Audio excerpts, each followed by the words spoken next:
একবার পড়লে 10 বার কোরআন মাজিদ পড়ার সময় নাকি ওই হাদিস জাল। সূরা ইয়াসিন পড়লে কিছুই হবে না। সূরাত ইয়াসিন মাররা ওয়াহিদা, একবার সূরাত ইয়াসিন তেলাওয়াত করলে 10 পারা কোরআন খতমের সওয়াব হয়ে যায়। আসসালামু আলাইকুম ওয়া রাহমাতুল্লাহি ওয়া বারাকাতুহু। প্রিয় দর্শক, সূরাতুল ইয়াসিন একবার পড়লে 10 খতমের সওয়াব পাওয়া যায়, এই কথাটি আমাদের সমাজে প্রচলিত একটি কথা। আমরা কম বেশি এই কথাটি জানি যে সূরাতুল ইয়াসিন কোনো ব্যক্তি যদি একবার তেলাওয়াত করে পুরো কোরআন শরীফ 10 খতম তেলাওয়াতের সওয়াব পাবে সে। আসলে এই কথাটা কি সঠিক নাকি ব্যাঠিক? চলুন আমরা জেনে আসি।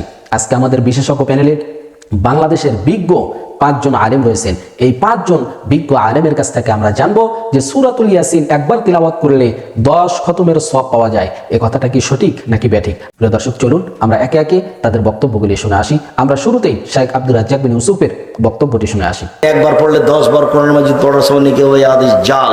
সূরা ইয়াসিন পড়লে কিছুই হবে না। সূরা ইয়াসিন পড়লে কি হবে? অক্ষর প্রতি 10 নাকি। সূরা ইয়াসিন পড়লে কোনো বিশেষত্ব কিছু আছে এই কথা রাসূল সাল্লাল্লাহু আলাইহি ওয়াসাল্লাম বলেননি। ওই যে সূরা বিসমিল্লাহ 19 বার পড়লে বাবু জান্নাত পাওয়া যায়, চাঁপাইনবাবগঞ্জের মহিলা বৈঠকের কথা। ওইরকমই সূরা ইয়াসিন পড়লে বাবু এই হয়, 7 হামিম পড়লে বাবু নগদ জান্নাত হয়। বাবুর সব কথাই নাকি বুখারীতে আছে, এটা সব মিথ্যা কথা। সূরা ইখলাস পড়ুন, 3 বার সমান 1 বার পড়েন না আপনি, দিন রাত পড়েন, আল্লাহর রহমতের অভাব নাই। একটু আগেই তো বললাম, বুঝতে পারেননি মনে হয়। পাখিটা সাগরে ঠোক দিল, ঠোঁটে কতটুকু পানি আছে?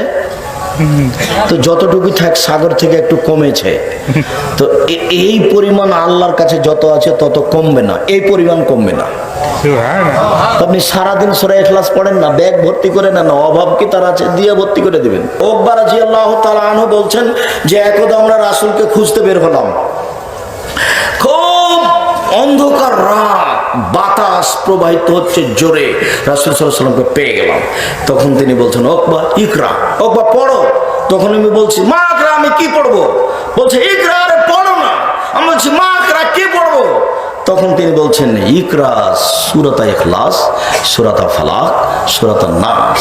তুমি ইখলাস পড়ো, ফালাক পড়ো, নাস পড়ো, যে কোনো বিপদে পড়ো সূরা ইখলাস, ফালাক, নাস পড়ো, ওই বিপদ তোমার হবে না। সূরা ইয়াসিনের সহি কোনো ফজিলত নাই, যা আছে সব জাল এবং জয়ীফ, অধিকাংশ জাল। স্পেশাল কোনো ফজিলত সূরা ইয়াসিনের নাই। কোরআনের অন্য আয়াতে যা ফজিলত, ইয়াসিনের সেই ফজিলত। যেমন ইয়াসিন পড়ে কেউ যদি সকালবেলা যদি ঘুম থেকে জাগে, সে নিষ্পাপ হয়ে জাগবে, এটা টাটকা মিথ্যা কথা। কেউ যদি একবার সূরা ইয়াসিন পড়ে, কোরআন 10 বার পড়ার সব পাওয়া যাবে, এটা হলো মিথ্যা কথা। এগুলো সব মিথ্যা কথা। সূরা ইয়াসিনের সহি কোনো ফজিলত পাওয়া যায় না। যত হাদিস বর্ণিত হয়েছে সূরা ইয়াসিন সম্পর্কে, সবগুলো জয়ীফ, সবগুলোই জাল। যেমন একটা হাদিস, যে ব্যক্তি সূরা ইয়াসিন একবার পড়বে, ওই ব্যক্তি 10 বার কোরআন খতম করার সুযোগ সওয়াব পাবে। এই হাদিসটা জাল হাদিস, এই হাদিস আমল করা যাবে না।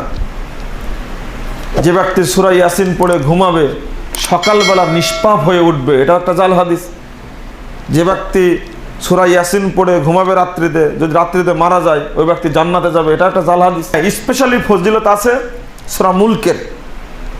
সূরা মুলক পড়বেন আপনি প্রতিদিন রাত্রিতে বা যে কোনো সময়, দিনে রাত্রে একবার করে সূরা মুলক পড়বেন। রাসূলুল্লাহ সাল্লাল্লাহু আলাইহি সাল্লাম বলছেন, সূরা মুলক এমন একটা সূরা, কাল কিয়ামতের মাঠে, এটা 1400 নম্বর হাদিস, আবু দাউদের মধ্যে এসেছে।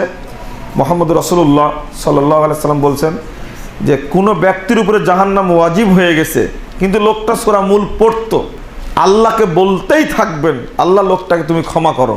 সূরা মুলক বলবে। ইয়াসিন একবার পাঠ করলে কি 10 বার কোরআন খতমের সওয়াব পাওয়া যায়? এটা কি জাল হাদিস? না, এটা জাল হাদিস না। হাদিসের একাধিক কিতাব এসেছে, তিরমিজিতে আছে এবং বাইহাকি শুআবুল ঈমানে আছে, যে রাসূলুল্লাহ সাল্লাল্লাহু আলাইহি ওয়াসাল্লাম এমনটি বলেছেন। আমি তিরমিজির হাদিসটা শোনাই। হযরত আনাস রাদিয়াল্লাহু তাআলা থেকে বর্ণিত হাদিস, যে নবী সাল্লাল্লাহু আলাইহি ওয়াসাল্লাম বলেন ইন্না লিকুল্লি শাইইন কলবা, প্রত্যেক জিনিসের হৃদয় রয়েছে, অন্তর আছে, আর কোরআনের অন্তর হলো, হৃদয় হলো ইয়াসিন। যে ব্যক্তি সূরা ইয়াসিন তেলাওয়াত করবে, এর বিনিময়ে আল্লাহ তাআলা কোরআন মাজিদ 10 বার তেলাওয়াত করার সওয়াব দান করবেন। তাহলে এটা জাল হাদিস নয়। কোরআন মাজিদের সূরা মুজাম্মিল, সূরা রহমান, সূরা ইয়াসিন নিয়মিত তেলাওয়াতের বিশেষ কোনো ফজিলত আছে কি? প্রথম কথা হচ্ছে যে মুজাম্মিল, আর রহমান কিংবা ইয়াসিনের 3টি সূরা নিয়মিত বলতে যেমন কোনো এক নির্দিষ্ট বারে অথবা মাসের কোনো এক তারিখে অথবা দিবসের কোনো এক সময়ে পড়তে হবে এমন কিছু নেই, সহিভাবে এমন কিছু নেই। অতএব এগুলো আপনি আপনার কোরআনের অধ্যয়নের মধ্যে যত বেশি পড়তে পারেন সেটা ভালো, কিন্তু অনির্দিষ্টভাবে, নিয়মিত এবং নির্দিষ্টভাবে নয়। অবশ্যই এই সূরাগুলো কোরআনের অন্যান্য সূরার মতোই অত্যন্ত গুরুত্বপূর্ণ, বিশেষ করে ইয়াসিন এবং আর রহমান। অন্য কোন কোন সূরা পড়া যায় সেক্ষেত্রে আপনি বলেছেন, মানে প্রশ্ন করেছেন, তার উত্তরে আমরা বলবো নিয়মিত যেগুলো পড়া যায় তার মধ্যে আছে মুআউযযাতাইন, অর্থাৎ সূরা আল ফালাক, সূরা আন-নাস প্রত্যেক ফরজ সালাতের পরে এবং সকাল সন্ধ্যায় 3 বার করে, অন্য সময় একবার করে। সূরাতুল ইখলাস একইভাবে প্রত্যেক ফরজ সালাতের পরে সকাল সন্ধ্যায় 3 বার করে এবং অন্য সময় একবার করে। এছাড়াও আয়াতুল কুরসি প্রত্যেক ফরজ সালাতের পরে পড়া বিশুদ্ধ হাদিস দ্বারা প্রমাণিত হয়েছে। আর কোরআন তো সবসময় পড়তে হবে। একদম নির্দিষ্ট করে সূরাকে নিজের মন মতো করে নির্দিষ্ট না করে কোরআন রেগুলারলি আমাদের পড়তে হবে। কোরআনের অর্থ বুঝতে হবে, কোরআনের যে বক্তব্য, কোরআনের যে ঘোষণা, সব কিছু বুঝে সেগুলো অনুযায়ী আমল করতে হবে। রাত্রিবেলা যে ব্যক্তি একবার সূরাত ইয়াসিন তেলাওয়াত করে ঘুমাতে যায়, সকালবেলা নিষ্পাপ অবস্থায় তারে ঘুম থেকে জাগাবে কে? এই সূরা ইয়াসিনের অনেক ফজিলতের কথা আমরা শুনেছি না? বিষ্ণু বলেছেন ইন্না লিকুল্লি শাইইন কলবান, সব জিনিসের একটা কলব আছে, হৃদয় আছে, অন্তর আছে। আর কোরআনের কলবের নাম হচ্ছে সূরা ইয়াসিন, আর কোরআনের কলবের নাম হলো সূরাত ইয়াসিন। মান ক্বারাআ সূরাত ইয়াসিন মাররা ওয়াহিদা, একবার সূরাত ইয়াসিন তেলাওয়াত করলে 10 পারা কোরআন খতমের সওয়াব হয়ে যায়। বিষ্ণু বলতেন ইন্না ফিল জাসাদি মুদগা, দেহে একটা গোশতের টুকরা আছে, ইদা সালুহাত সালুহাল জাসাদু কুল্লু, এই দেহের গোশতের টুকরা যদি ভালো হয়ে যায় পুরো দেহটারে ভালো করে দেয় কে? আল্লাহ। এই দেহের গোশতের টুকরাটা যদি পচে যায় পুরো দেহটারে নষ্ট করে দেয় কে? বিশ্ব নবী বললেন আলা ওয়াহিয়াল কলব, ওই টুকরাটার নাম হলো কলব। কলবের মধ্যে আল্লাহর জিকির বসাইতে হবে। কি বসাবেন? নাকি আয়না বসাবেন? আয়না বসায় না? আয়না বসাইয়া দে মোর দয়াল বাবা, কেবলা কাবা, সব মুখস্থ। আয়না বসাইয়া দে মোর, নবীর কলবে আয়না বসায় নাই নবী। সেদিন আবু বকর, ওমর ফারুক, কেউ আয়না বসাইছে? বসাইছে জিকির। চিল্লায় বলেন বসাইছে কি? এজন্য আল্লাহ বললেন আলা বিযিক্রিল্লাহি তাতমাইন্নুল কুলুব, দুনিয়ার কোনো জিনিস দিয়ে কলব ঠান্ডা হয় না, দুনিয়ার কোনো জিনিস দিয়ে কলব পরিচ্ছন্ন হয় না। কলব শুধু পরিচ্ছন্ন হয় একটা জিনিস দিয়ে, লা ইলাহা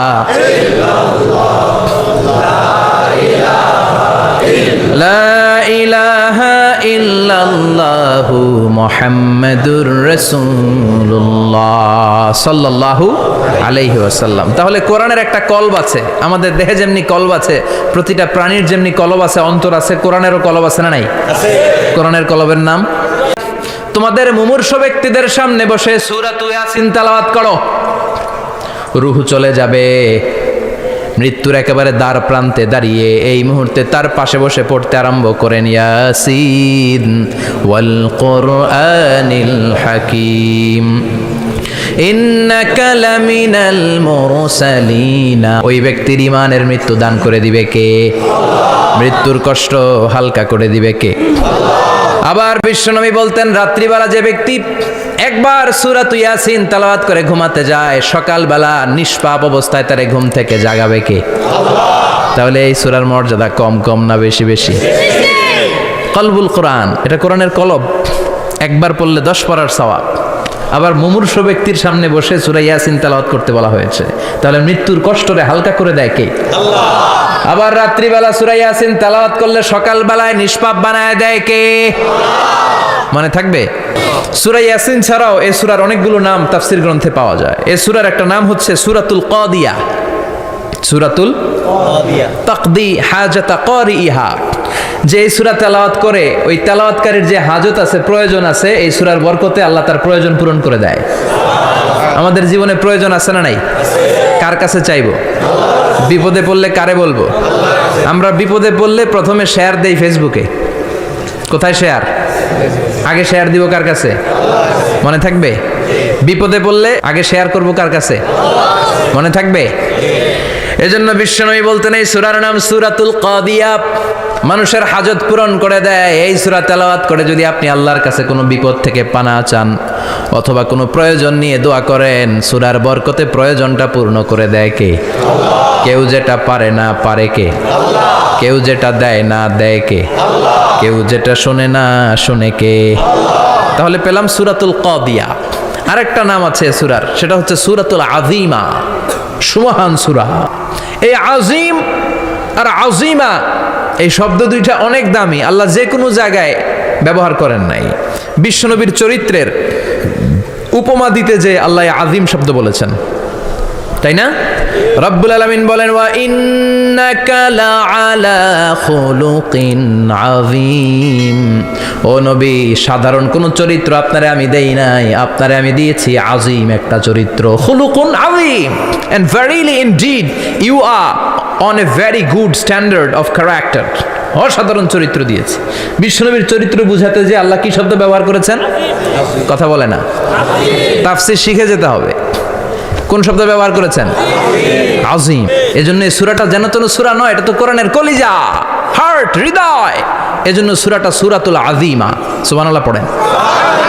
তার মানে এক নম্বরে পেলাম সূরাতুল কাদিয়া, দুই নম্বরে পেলাম সূরাতুল আযীমা, তিন নম্বরে সূরার আরেক নাম হলো সূরাতুল মুআইম্মা। সূরাতুল মুআইম্মা। মুআইম্মার দুই অর্থ। এক অর্থ হচ্ছে এটার বরকতটা আম, সবার জন্য, যেই পড়ে সেই বরকত পায়, এজন্য মুআইম্মা। এই সূরার প্রথম 9টা আয়াত যদি বিপদে পড়ে, শত্রুর কবলে পড়ে আপনি তেলাওয়াত করেন, শত্রুর চোখটারে অন্ধ করে দিবে কে? বিশ্বনবী মক্কা থেকে যখন মদিনায় যায়, হিজরতের সময় বিশ্বনবী সূরাতুল ইয়াসিনের প্রথম 9টা আয়াত তেলাওয়াত করলেন। তেলাওয়াত করে আল্লাহর নাম নিয়ে ঘর থেকে বের হলেন। আশেপাশে কাফেররা ঘুরে কিন্তু বিশ্বনবীরে দেখে না, সবাই খেলে এরকম এরকম করে, ডানে বায়ে হাতায় বিশ্বনবীর সামনে দিয়ে যায়, কিন্তু কাফেরদের চোখ অন্ধ করে দিয়েছে কে? এজন্য কোরআন তেলাওয়াত করলে কাফেরদের চোখকে অন্ধ বানায় দেয় কে? এজন্য সূরার একটা নাম হচ্ছে সূরাতুল মুআইম্মা। কি নাম? প্রিয় দর্শক, এতক্ষণ আমরা শুনছিলাম বাংলাদেশের বিজ্ঞ 5 জন আলেমের কাছ থেকে যে সূরাতুল ইয়াসিন একবার তিলাওয়াত করলে 10 খতমের সওয়াব পাওয়া যায়। এই কথাটা কি সঠিক নাকি ব্যাঠিক? আমরা বিজ্ঞ আলেম ওলামাদের কাছ থেকে শুনছিলাম। প্রিয় দর্শক, আমরা এখানে পক্ষে বিপক্ষে শুনেছি। পরিশেষে একটি কথাই বলতে চাই যে আমরা কোরআনুল কারীমকে তিলাওয়াত করব আল্লাহ তাআলাকে খুশি করার উদ্দেশ্যে। সওয়াব কত পাবো সেটা আল্লাহ পাকই আমাদেরকে দিবেন ইনশাআল্লাহ। আপনি সূরাতুল ইয়াসিন তেলাওয়াত করবেন, সূরাতুল ইয়াসিন পড়বেন, সওয়াব আল্লাহ তাআলা নিজ হাতে দিবেন ইনশাআল্লাহ। প্রিয় দর্শক, এই জন্য আমরা সূরাতুল ইয়াসিন এবং কোরআন তেলাওয়াত বেশি বেশি করব, কারণ নফল ইবাদতের মধ্যে সর্বশ্রেষ্ঠ ইবাদত হচ্ছে কোরআনের তেলাওয়াত। এই জন্য আমরা কোরআন তেলাওয়াত বেশি বেশি করব। সূরাতুল ইয়াসিন আরো যে ফজিলতপূর্ণ সূরাগুলি আছে আমরা এগুলি তেলাওয়াত করব, এর পরিপূর্ণ সওয়াব আল্লাহ তাআলা আমাদেরকে দান করবেন ইনশাআল্লাহ। প্রিয় দর্শক, আমরা এখানে বিজ্ঞ 5 জন আলেমের কথাগুলি শুনলাম। এই 5 জন বিজ্ঞ আলেমের মধ্য থেকে যার কথাগুলি কোরআন ও হাদিসের দলিল ভিত্তিক মনে হবে, আমরা তার কথাটাই, তার মতটাই গ্রহণ করে নেব ইনশাআল্লাহ। কারণ আমাদের মূল দলিল হচ্ছে কোরআন ও হাদিস। আমাদেরকে যারা সঠিকভাবে কোরআন হাদিস থেকে দলিল দিতে পারবে, আমরা তার কথাটাই, তার মতটাই গ্রহণ করে নেব ইনশাআল্লাহ। আল্লাহ তাআলার কাছে সর্বোপরি দোয়া করি, আল্লাহ তাআলা আমাদের সবাইকে যেন সকল প্রকার ফিতনা থেকে আমরা যেন সহিহ আমল করতে পারি। আল্লাহ তাআলা আমাদের সবাইকে যেন সে তৌফিক দান করেন। আল্লাহ তাআলা আমাদের সবাইকে যেন কোরআন ও হাদিসের সঠিক পথে আমাদেরকে যেন পরিচালিত করেন। প্রিয় দর্শক, আমরা একেবারেই ভিডিওর শেষ প্রান্তে চলে এসেছি। আমি মিনারুল ইসলাম আজকের মতো এখানেই বিদায় নিচ্ছি। দেখা হবে অন্য কোনো ভিডিওতে। সে পর্যন্ত সকলে ভালো থাকবেন, সুস্থ থাকবেন। আসসালামু আলাইকুম ওয়া রাহমাতুল্লাহি ওয়া বারাকাতুহু।